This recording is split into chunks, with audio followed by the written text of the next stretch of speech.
We're back here on the GSMC Baseball Podcast, bringing you our fourth segment, which is going to be talking about the Texas Rangers and their trade deadline. So let's get into it.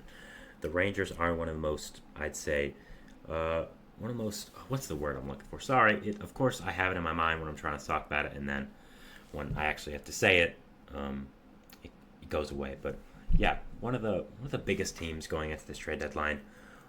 One of the most, I'd say, just a team that you go into this trade deadline, you're looking at them, you're seeing what they can do, and you're just looking at this team overall. Again, I had the word for it, but of course it escapes my mind. And yeah, going into this trade deadline, there's a lot of decisions that have to be made about this team. I mean, they're of course the defending world champions, so they want to kind of defend their honor, I'd say, try to make a run for the playoffs. And that's nice, but I think we have to look right now at really just reality and see what is going to be happening with this Rangers team. So, first of all, you have to look at the standings here. You have to look at where the Rangers are indeed. And right now, currently, the Rangers in the AL West are in third place, only 2.5 games above the Los Angeles Angels, who, in my opinion, are absolutely awful. Again, 8 games out of the West lead. Currently, 8.5 out of the wild card. And I think it's time to face reality for the Rangers that they are going to have to be sellers, and that it is time for them to, again, kind of blow up this year's team, look towards next year. And again, nothing to hang your head about. I mean, this team has been amazing. I mean, they won the World Series last year, so nothing to hang your head about. But if I'm them, I'm really getting some guys out of here and focusing on next year. Now, there's a lot of great trade pieces on here. Again, I think the question is going into this thing for them, buy or sell. In my opinion, I'm selling. And yeah, I mean, you're looking at these pieces here. First of all, you have Nathan Eovaldi. This is a guy who has proven to be a playoff riser, a true playoff ace. And man, I think is going to be someone that is very, very valuable at this deadline. If you're a younger team, like let's say the Orioles, or let's say the Guardians, who needs a frontline arm who has proven to be a guy, a dude in the playoffs, Nate Eovaldi is your guy. I mean, he's been a bulldog in the playoffs, helped the Red Sox with their World Series, helped the Rangers with theirs, is a guy that has proven to be someone who does not get nervous under these lights, and I think will be a fantastic addition to any team. John Gray would also be a great addition to some team. Only 1.5 years left on his contract. I think the Rangers would be smart to move him. Andrew Heaney, same thing. Michael Lorenzen, a year left. Scherzer, I think, is also going to be gone. Not sure about Tyler Mahle because he hasn't pitched yet this year. So I think there's a lot of talent that the Rangers can get back for this team. They have a lot of good pitchers, but the thing about these pitchers are they're older, they're on 1 to 2 year contracts, and you can get some good prospects back for a guy like Nate Eovaldi, like Andrew Heaney, like John Gray, like Michael Lorenzen, especially like Max Scherzer when you have that name value of him.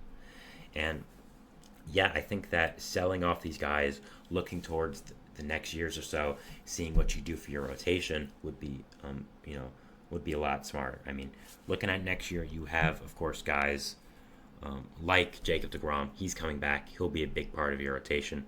After that, you also, so first of all, you have deGrom there, who is, of course, going to be there. You also have some other younger guys like Jack Leiter, who could potentially be a person of interest to this rotation. Cole Winn, Owen White, younger pitchers like that, who I think could really help you out. So as much as you are trading off really 4 or 5 starters, you can get a lot of prospects back for them, some good guys who are really going to contribute to this team. You're still going to have some pieces there. Again, deGrom's going to be there. If you don't trade off one of these guys, you'll have him for next year.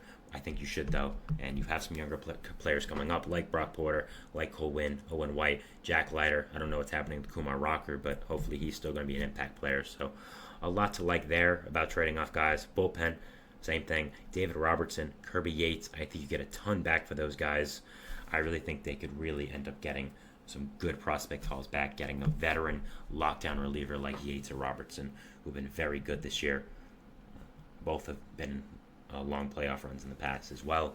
I think both could end up getting good prospects back. Again, just another way for the Rangers to really rebuild this team in the future. And then you look at the lineup; it's really set for the future. I mean, you have Jonah Heim as your catcher for the foreseeable future, Nathaniel Lowe, first base, Marcus Semien, second base, Josh Young, third base, Corey Seager, shortstop, Evan Carter, Leody Taveras, Evan Carter, Adolis Garcia in the outfield, Wyatt Langford still, Josh Smith, you're going to have to get involved somehow. So there's still a lot to like for this Tigers team in the future, even if you do sell off these guys who, again, your starting pitchers are older, they're on 1 or 2 year contracts, they're not really going to be big parts of your future. So I think selling off these guys in really what I would say is a lost season at this point really would be the right decision and kind of rebuild your rotation going into the next year. You have some good prospects coming up the line as well, like Sebastian Walcott, who I'd say should maybe be up by the end of next year. Maybe that's maybe that's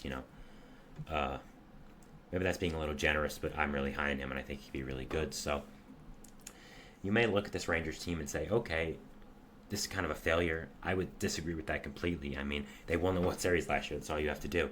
Max Scherzer, he might make only 11 to 12 starts in a Rangers uniform, but at the same time, he won a World Series for you last year. He was part of that team. He was one of the reasons why you did.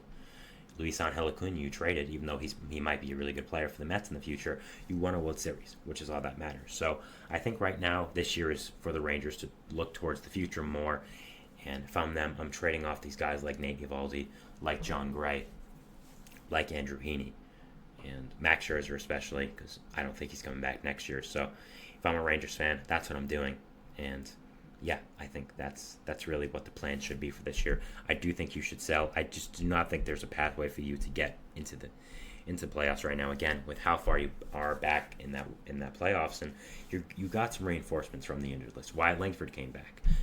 Max Scherzer came back, of course, but Evan Carter's now still on the injured list. So I think it was a little too back too late kind of situation.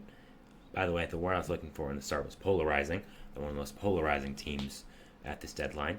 Of course, again, it escaped my mind as soon as I was trying to say it, but that's what happens, I guess. So yeah, overall, I think that this Rangers team is going to be very, very interesting to watch. They're going to be a really just fascinating team to see what they do at this deadline, and I think there's a lot of decisions to be made. Personally, if I'm them, I'm giving up on this year. I'm trading all these guys on 1 and 2 year contracts, getting some youth in, and look, you've shown you can prove. You've shown in the past that you will spend a lot of money, and with this, with the pitchers on the market this year, Corbin Burns, Max Reed, guys are going to be free agents. I don't see why you wouldn't make a big run at one or two of those guys. Add them with Jacob deGrom.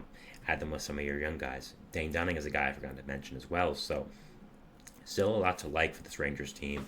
Still a lot of good players that I think are going to be impactful, especially this offense. I mean, man, this offense is incredible. So as much as I do think you should sell, maybe give up on this year, quote unquote, there's still a lot to like about you guys. Still a lot of talent here. Still a lot of great players. And yeah, very excited to see what happens in the future.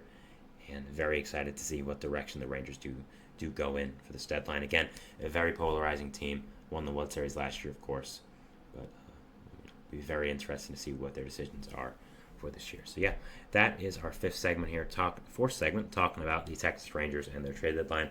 We're moving into our fifth and final segment, which is going to be talking about some news around the league, just some general news stories I did want to touch upon, stories that I thought were, good and meaningful, but maybe not meaningful enough to get a full segment on, so I did want to bunch them all together. So yeah, we'll be talking about that, and we'll see you after the break. So thanks, and bye.